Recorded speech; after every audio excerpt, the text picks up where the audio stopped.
Votre voiture est bien plus qu'un volant, 4 roues et un écran. Bien que cela puisse sembler exagéré, la plupart des conducteurs n'utilisent qu'une fraction de ce que le véhicule peut réellement faire. Et ce n'est pas parce que c'est difficile, mais parce que de nombreuses marques cachent certaines fonctions à la vue, d'autres n'apparaissent que via des combinaisons de boutons et plusieurs s'activent par habitude, sans que personne ne vous explique que c'était un outil. Le résultat est toujours le même. On conduit sans profiter de raccourcis qui simplifient le quotidien, on utilise mal des systèmes comme la climatisation ou le dégivrage, et on finit par dépenser de l'argent pour des problèmes qui pourraient être évités par un simple réglage. Ce qui est intéressant, c'est que ces fonctions secrètes ne sont ni magie ni astuces étranges. Ce sont de petits designs pensés pour la sécurité, le confort et l'entretien. Certaines se trouvent sur la télécommande, d'autres sur le tableau de bord, sur les rétroviseurs, la clé, le bouchon de carburant ou même sur la ceinture de sécurité. Et le plus fort, c'est que plusieurs des 17 caractéristiques que nous allons passer en revue n'améliorent pas seulement votre expérience, elles peuvent aussi vous faire économiser des milliers sur des réparations évitables et augmenter votre sécurité au volant en cas de problème. Si votre voiture les possède, il est très probable que vous ne les ayez jamais utilisées. Alors commençons à les découvrir. Secret numéro 17, le protocole de ventilation à distance. Ce n'est pas un caprice de confort, c'est une fonction de confort thermique et, dans certains cas, de sécurité. Quiconque a laissé sa voiture au soleil connaît l'effet de serre. L'habitacle devient un four et certaines surfaces, comme le tableau de bord, peuvent atteindre des températures extrêmes. Pour y remédier, plusieurs constructeurs ont intégré un protocole qui permet de ventiler l'intérieur avant de monter. L'astuce se trouve souvent dans la télécommande. Dans de nombreux véhicules, si vous maintenez le bouton de déverrouillage pendant 3 à 5 secondes, le système effectue l'ouverture globale, appelée Global Opening ou Summer Opening. Que se passe-t-il? Les moteurs des vitres reçoivent l'ordre de descendre simultanément. L'objectif est simple, effectuer une ventilation choc qui expulse l'air surchauffé accumulé en quelques secondes pour que l'habitacle ne vous frappe pas comme une vague de chaleur dès l'ouverture de la porte. Et il y a une fonction inverse tout aussi utile, le Global Closing. Dans de nombreux modèles, si vous maintenez le bouton de verrouillage, la voiture ne ferme pas seulement les portes, elle remonte aussi les vitres et ferme le toit si elles étaient ouvertes. C'est une correction salvatrice pour l'erreur la plus courante. Partir et découvrir trop tard qu'une vitre est restée entrouverte, avec risque de pluie ou de vol. Secret numéro 16. L'annulation mécanique du stationnement. Dans une voiture moderne, presque tout dépend des modules électroniques, capteurs et actionneurs. Mais les ingénieurs savent qu'il existe un scénario qui bloque tout d'un coup, une batterie complètement déchargée. Et quand cela arrive, non seulement le démarrage échoue. Dans de nombreux véhicules, le module de contrôle et le solénoïde qui libère le levier de vitesse deviennent inopérants, laissant la transmission bloquée en P ou parc. Cette situation est plus fréquente qu'on ne le pense, et peut devenir un problème sérieux si la voiture bloque un garage, un portail ou un passage étroit, et qu'il faut la déplacer immédiatement. L'ennemi ici est le verrouillage du frein. Normalement, une boîte automatique possède un verrou électronique qui ne libère le levier que lorsqu'il détecte le contact et la pression sur la pédale de frein. C'est une mesure de sécurité pour éviter tout mouvement accidentel. Mais sans énergie, ce verrou ne reçoit aucun signal. Il ne se libère pas, ne bouge pas, ne comprend rien. Le résultat est frustrant. Même si vous voulez passer au point mort pour pousser la voiture, vous ne pouvez pas. La solution est prévue d'usine et a un nom, Shift Lock Override. Et l'important, ce n'est pas un menu, ni une commande digitale, ni un truc caché dans l'écran. C'est un contournement mécanique, un pont analogique conçu exclusivement pour actionner manuellement ce verrou lorsque tout échoue. Où se trouve-t-il? Presque toujours près de la base du levier, dans la console centrale, caché derrière un petit capot rectangulaire ou carré qui se fond dans le plastique. Parfois juste à côté de la position P, parfois près du cadre du sélecteur. Comment l'utiliser? Retirez ce capot avec la clé d'urgence, la pointe d'un petit tournevis ou même un stylo rigide. Dessous apparaît un petit conduit ou bouton. Insérez l'outil et appuyez vers le bas ou poussez un ressort interne. Au moment adéquat, on ressent un clic. Le verrou est libéré. Avec la pédale de frein enfoncée, le conducteur peut passer le levier en N, libérant les roues pour pousser ou charger la voiture. L'importance est tactique et économique. Une dépanneuse sans cette connaissance peut nécessiter des plateformes roulantes, des outils supplémentaires ou même un autre camion pour déplacer le véhicule, augmentant le temps et le coût. Savoir que ce contournement existe transforme une voiture immobilisée en charge roulante en quelques secondes. C'est littéralement le filet de sécurité final lorsque l'électronique se tait. Secret numéro 15. L'objectif de surveillance de l'habitacle. Conduire un véhicule familial à plusieurs rangées présente un défi absent des petites voitures. Surveiller les passagers arrière et communiquer sans perdre le contrôle de l'environnement. La réaction instinctive, tourner la tête pour regarder derrière, est dangereuse. À 100 km/h, une seconde de distraction équivaut à parcourir près de 28 mètres à l'aveugle, avec la voiture en mouvement et la voie changeant autour. La solution est souvent cachée à l'endroit le plus évident, le compartiment supérieur des lunettes de soleil. Dans de nombreux modèles familiaux, les designers ont intégré un miroir convexe secondaire, connu comme miroir de conversation ou miroir pour enfants. C'est une pièce simple, mais pensée avec logique de sécurité. Améliorer la surveillance interne sans mouvement brusque, ni reconfiguration du rétroviseur principal. L'activation est également conçue pour être discrète. Contrairement aux porte-lunettes qui s'ouvrent complètement, ce miroir peut être révélé par un mécanisme à double clic ou un verrou supplémentaire. Le premier clic ouvre le compartiment. Le second, à mi-course ou via une languette séparée, déploie le miroir de conversation, orienté vers les sièges arrière. Son avantage optique, étant convexe et grand angle, il offre une vue panoramique de la deuxième rangée et, dans de nombreux cas, aussi de la troisième, d'épaule à épaule. Tout cela d'un coup d'œil rapide, sans bouger le rétroviseur principal et sans tourner le cou. En termes d'ergonomie et de sécurité, cette fonction réduit la distraction sociale à l'intérieur de la voiture. Elle permet un contact visuel immédiat pour arrêter une dispute enfantine ou répondre à une question, tout en maintenant la posture correcte et l'attention périphérique sur la route. C'est la preuve que la sécurité moderne ne se limite pas aux capteurs et au freinage automatique. Elle inclut aussi la gestion intelligente de l'habitacle. Secret numéro 14. Verrouillage et déverrouillage par proximité. Dans les véhicules équipés de Keyless Entry, la fonction ne se limite pas à ne pas sortir la clé. En pratique, c'est la voiture qui agit comme un système autonome, réagissant à votre présence et gérant la sécurité et l'accès sans que vous ayez à y penser. Le principe est simple mais sophistiqué. La télécommande émet un signal identifiable et le véhicule le cherche via des antennes de proximité situées à des points clés, poignée de porte, zone du coffre et, selon le modèle, l'habitacle. Lorsque vous vous approchez, la voiture crée une sorte de bulle de détection et, si le signal est validé, exécute le protocole d'accueil. Déverrouillage des portes, allumage des lumières d'accueil et, dans certains cas, déploiement des rétroviseurs ou activation d'une animation lumineuse. Dans de nombreux modèles, il suffit d'être à 1 ou 2 mètres. Dans d'autres, il faut également toucher la poignée ou presser un capteur capacitif. L'autre moitié de ce secret est encore plus utile. Le verrouillage à distance, aussi appelé Walkaway Auto Lock. Vous coupez le moteur, descendez, marchez, et lorsque la télécommande sort de la zone de détection, la voiture se verrouille seule après quelques secondes. Ce clic doux en s'éloignant n'est pas un détail. C'est une confirmation audible que la voiture est sécurisée, neutralisant la cause la plus courante de vols opportunistes. Oubliez de fermer. Au quotidien, c'est un avantage énorme lorsque vous portez des sacs, des bagages ou un bébé. Vous ne lâchez rien, vous ne cherchez pas de boutons, vous n'improvisez pas. Tesla, Hyundai, Nissan, Mazda et d'autres marques l'ont popularisé sous différents noms. Mais la logique reste la même. Confort immédiat avec sécurité silencieuse. Et une note pratique.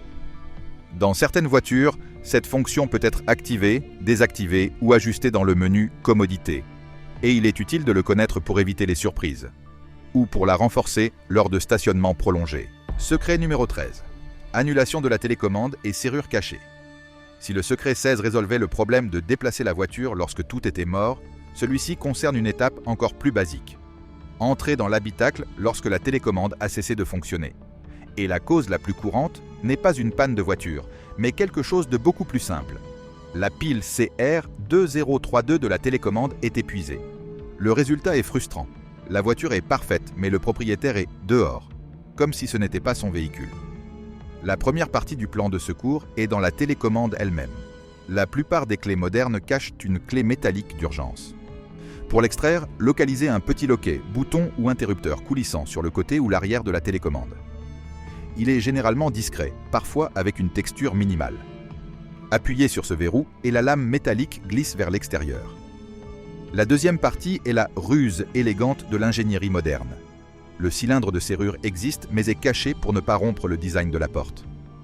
Inspectez la poignée côté conducteur. À l'extrémité fixe, celle qui ne bouge pas, il y a souvent un cache en plastique amovible qui recouvre la serrure réelle. Souvent, la clé métallique sert elle-même de levier doux pour retirer ce cache, révélant un cylindre traditionnel que la plupart des conducteurs n'ont jamais vu. Le protocole d'urgence continue. Insérez la clé, tournez et ouvrez, mais l'alarme se déclenche souvent car la voiture n'a pas reçu le signal cryptographique de déverrouillage. La solution est la dernière étape. Approchez la télécommande morte du point de lecture d'urgence pour que la puce passive soit détectée par l'immobilisateur. À ce moment, la voiture autorise le démarrage et l'alarme se tait. Connaître cela fait la différence entre résoudre le problème en 30 secondes ou devoir payer une assistance pour quelque chose que le véhicule avait déjà prévu. Secret numéro 12.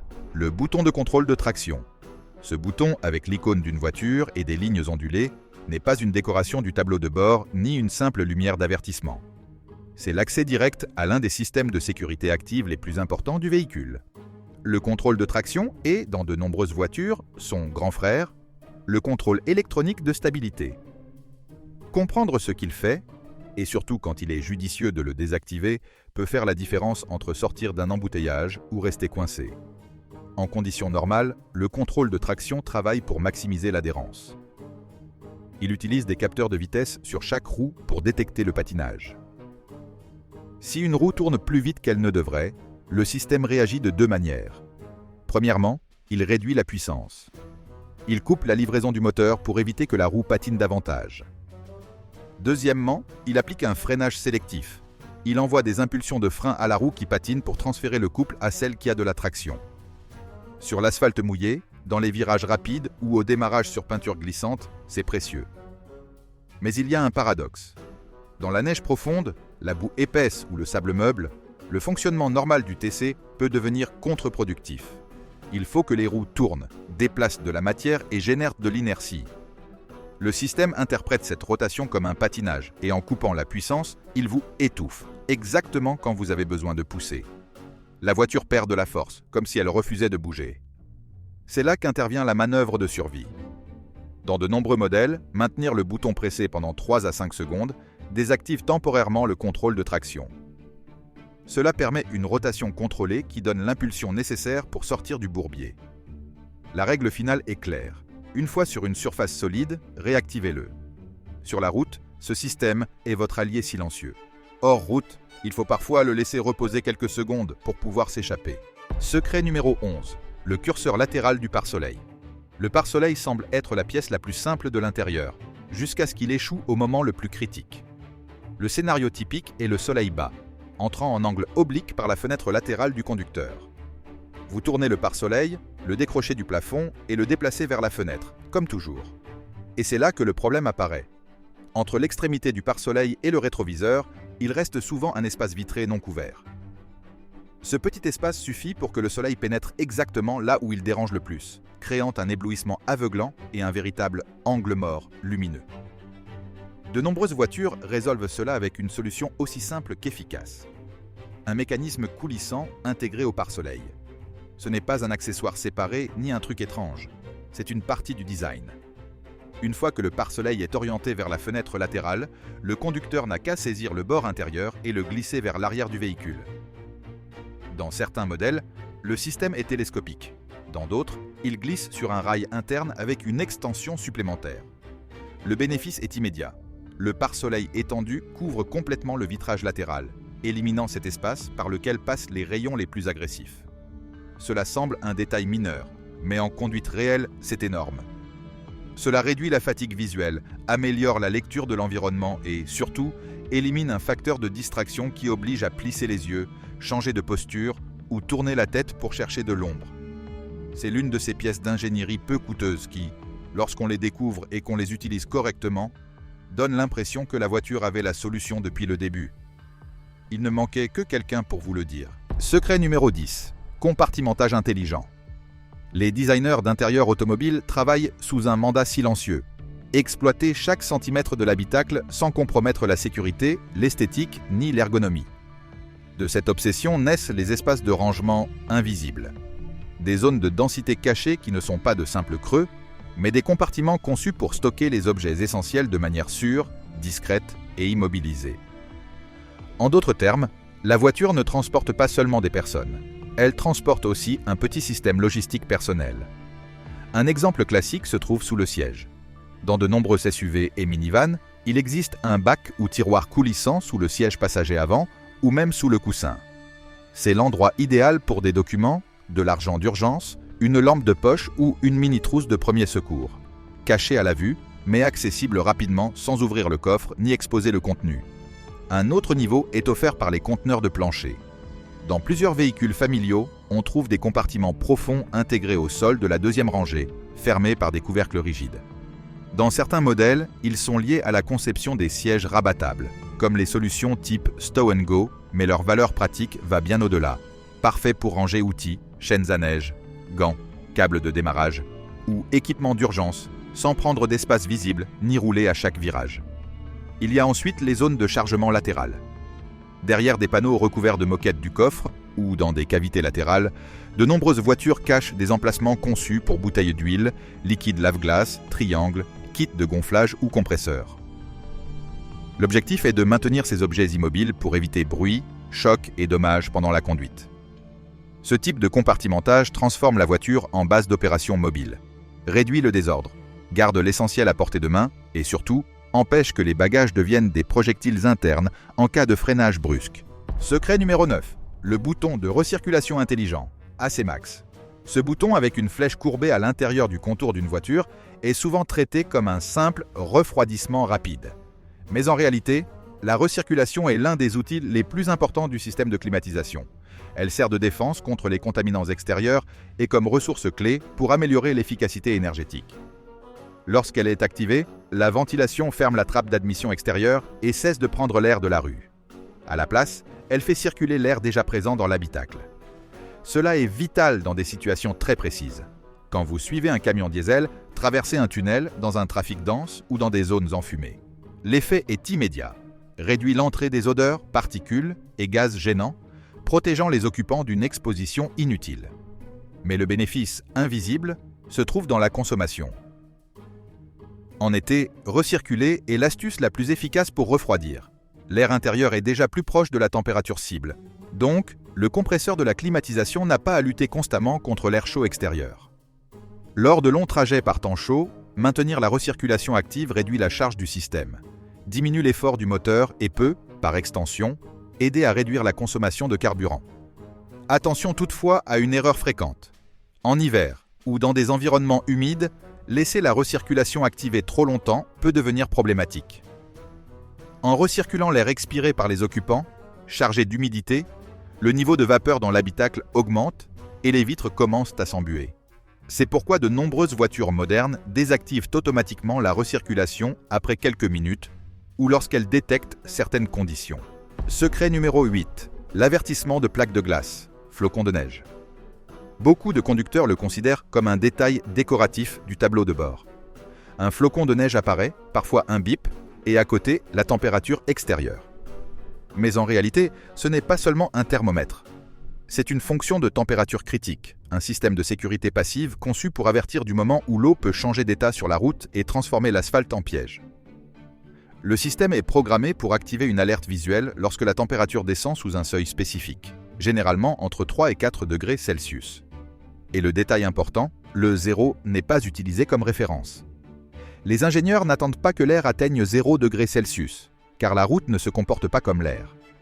La physique est gênante. L'asphalte peut être plusieurs degrés plus froid que l'air ambiant, surtout sur les ponts, passages élevés et zones ombragées.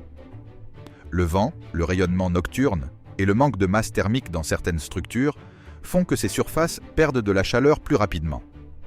Donc, même si l'air indique 3 degrés Celsius, la chaussée peut être proche de 0 ou en dessous. Et en présence d'humidité peut se former le plus dangereux, le verglas noir, une couche fine et invisible qui réduit la friction à des niveaux absurdes. C'est pourquoi cette alerte n'est pas informative. Elle est tactique. Un signal pour changer immédiatement le mode de conduite. Réduire la vitesse, augmenter la distance, freiner doucement, éviter les virages brusques et les accélérations soudaines. Car au moment où le flocon apparaît, La voiture ne dit pas « il fait froid ». Elle dit « vous pourriez perdre l'adhérence sans le voir venir ». Secret numéro 7. Le bouton de désactivation du start-stop automatique. Beaucoup de véhicules modernes, surtout ceux conçus pour respecter les normes d'émission et de consommation, intègrent le système start-stop. Il éteint automatiquement le moteur lorsque la voiture s'arrête à un feu ou dans un embouteillage et le redémarre en relâchant la pédale de frein. Théoriquement simple et efficace. En pratique, beaucoup de conducteurs le trouvent gênant à cause de la sensation de coupure ou s'inquiètent de l'usure éventuelle. Et c'est là que se pose le problème. Ils essaient de lutter contre le système de manière incorrecte, alors que la voiture possède déjà une annulation prévue pour un usage réel. Dans des conditions normales, le start-stop est conçu pour survivre à des milliers de cycles supplémentaires. C'est pourquoi il est souvent accompagné de composants renforcés, démarreurs plus robustes, batterie AGM ou EFB à cycle profond, et gestion électronique qui décide quand il est préférable d'éteindre ou non. Pourtant, il existe des situations où le désactiver temporairement a un sens pratique. Trafic extrêmement intermittent, manœuvre de stationnement ou situation où le conducteur a besoin d'une réponse moteur plus constante. L'annulation officielle est presque toujours visible. Un bouton dédié, souvent un A entouré d'une flèche ou étiqueté Start Stop Off. En appuyant dessus, le système est désactivé uniquement pour ce cycle de conduite. En éteignant et rallumant le véhicule, il se réactive par défaut pour garantir le respect des paramètres d'homologation. Autre détail peu connu, sur certains modèles, surtout européens, le système dépend de la pression exercée sur la pédale de frein. Si le conducteur applique une pression minimale, suffisante pour maintenir la voiture à l'arrêt sans enfoncer la pédale, le start-stop peut ne pas se déclencher. Une annulation sélective basée sur le toucher. Pas de magie, mais logique de contrôle. Une fois compris, cela cesse d'être un désagrément et devient un outil. Secret numéro 6. La fonction de dégivrage rapide. Beaucoup de conducteurs luttent contre la buée comme s'il s'agissait d'une loterie. Augmenter le ventilateur, ajuster la température, allumer et éteindre la clim. Et entre-temps, conduire avec une visibilité partielle, moment où distraction et risque sont maximaux. Ce que presque personne n'exploite. La plupart des voitures disposent déjà d'une solution en un seul geste pour dégager le pare-brise en quelques secondes.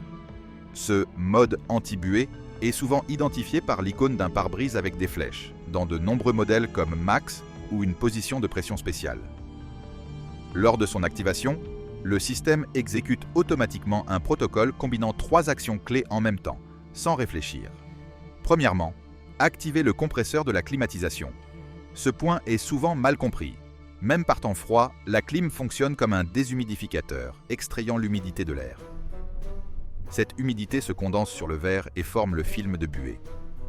Deuxièmement, activer la chaleur au maximum. L'air chaud et sec absorbe beaucoup plus d'humidité que l'air froid. Donc, il mange la vapeur collée au pare-brise plus rapidement. Troisièmement, diriger le flux maximal vers le pare-brise, concentrant la puissance du ventilateur là où c'est nécessaire. Et presque toujours, ce bouton est complété par le dégivrage de la lunette arrière pour retrouver une visibilité complète. Savoir qu'il existe transforme une situation dangereuse en geste automatique. Une touche, et c'est prêt. Secret numéro 5. Le rétroviseur à atténuation automatique. Conduire de nuit et être ébloui par les phares de la voiture derrière n'est pas seulement gênant. C'est une perte temporaire de vision qui peut compromettre votre capacité à lire la route, calculer les distances et réagir. C'est pourquoi, depuis des décennies, les constructeurs intègrent une fonction spécifique pour combattre l'éblouissement. Et beaucoup de conducteurs l'ignorent complètement. Dans les véhicules plus anciens, l'astuce est manuelle et littéralement sous votre nez. Au bord inférieur du rétroviseur intérieur, il y a souvent un petit levier. En l'actionnant, le miroir passe en mode jour-nuit. Il n'éteint pas la lumière, mais change l'angle du reflet sur un plan secondaire. L'effet est immédiat. La majeure partie de la luminosité est dirigée vers le toit de l'habitacle, et vous voyez un reflet plus doux, suffisant pour maintenir la visibilité de ce qui se passe derrière sans vous brûler les yeux. Dans les modèles plus récents, cette fonction est automatisée grâce à la technologie électrochrome, souvent marquée auto-dimming ou auto-dim. Ces miroirs possèdent 2 capteurs, un avant qui mesure la lumière ambiante à l'intérieur et un arrière qui détecte la lumière venant de la circulation. Si le capteur arrière voit un faisceau intense alors que l'environnement est sombre, le miroir applique un courant à une couche interne qui assombrit progressivement le verre, éliminant l'éblouissement sans intervention du conducteur. La partie réellement secrète est que beaucoup ne remarquent pas le petit bouton auto ou le voyant. Ils pensent que c'est un miroir ordinaire, alors qu'en réalité, c'est un système de sécurité visuelle active travaillant en silence chaque nuit.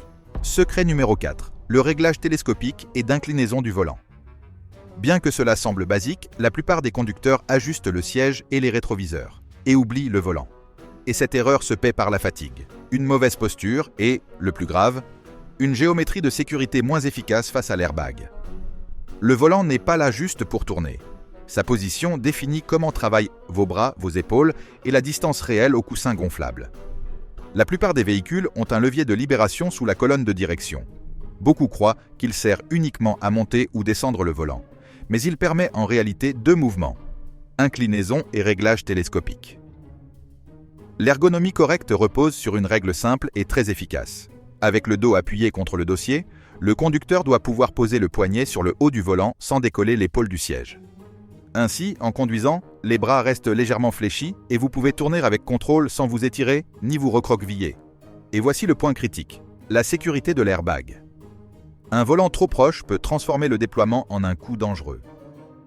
La distance recommandée entre la poitrine et le centre du volant doit être d'environ 25 à 30 cm. Un bon réglage télescopique n'est pas un confort. C'est la manière de maintenir cette distance tout en conservant une posture de conduite stable et naturelle. Secret numéro 3. Le clignotant à 3 impulsions. C'est une fonction de courtoisie que de nombreux conducteurs utilisent par accident, sans savoir qu'elle existe volontairement. Au lieu de pousser le levier de clignotant jusqu'au point d'enclenchement, il suffit de donner une légère impulsion vers le haut ou vers le bas, sans le bloquer. Ce geste active un signal limité, normalement 3 clignotements, et dans certains modèles 5. La logique est parfaite pour l'autoroute. Cette durée est calibrée pour couvrir le temps typique d'un changement de voie.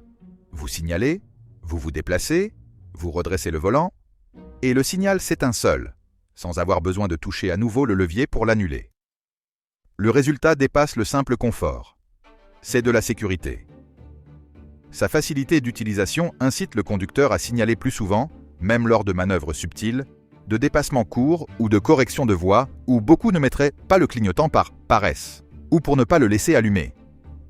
C'est un petit détail de conception qui transforme une habitude oubliée en un comportement plus sûr et plus courtois sur la route. Secret numéro 2. La flèche secrète de l'indicateur de carburant. C'est l'un de ces trucs si simples qu'il semble incroyable que tant de gens l'ignorent encore. Et pourtant, cela arrive. Arriver dans une station inconnue, se garer du mauvais côté et devoir manœuvrer à nouveau avec des gens qui attendent et la voiture en travers. La solution se trouve sur le tableau de bord. À côté de l'icône de la pompe à essence du compteur, de nombreuses voitures incluent une petite flèche qui passe totalement inaperçue. Cette flèche n'est pas décorative. Elle indique le côté du véhicule où se trouve le bouchon de réservoir. Si elle pointe à gauche, l'orifice de remplissage est à gauche. Si elle pointe à droite, à droite. C'est une pièce de design minimale et presque universelle, pensée pour résoudre un problème logistique quotidien sans manuel ni explication. Un petit détail qui fait gagner du temps, évite l'embarras et surtout, permet de faire le plein sans hésitation, même si vous conduisez une voiture empruntée ou louée. Secret numéro 1. L'appui-tête amovible comme outil de survie. L'appui-tête n'est pas seulement un soutien confortable, il fait partie du système de sécurité du véhicule. Sa fonction principale est de vous protéger contre le coup du lapin lors d'un impact arrière et il doit donc être bien réglé, idéalement à la hauteur des yeux ou avec le bord supérieur proche du haut de la tête. Mais il existe une utilisation cachée, que peu de gens connaissent. En cas d'urgence extrême, les fenêtres peuvent devenir inutilisables et l'habitacle se transformer en piège. C'est là que l'appui-tête devient un outil improvisé. La clé réside dans ces deux tiges métalliques. Dans de nombreux modèles, l'appui-tête peut être retiré en appuyant sur les boutons de libération à la base. Une fois retirées, ces tiges deviennent un point d'impact dur et concentré. Les vitres latérales sont souvent en verre trempé, conçues pour se fragmenter lorsqu'il reçoit un coup précis. La technique consiste à frapper fortement un coin ou le bord inférieur, jamais le centre. Là sont les points les plus faibles. Un impact sec et localisé peut briser le verre et créer une sortie. C'est la conclusion parfaite de la liste. Un composant quotidien devenu ressource vitale lorsque l'électronique ne répond plus.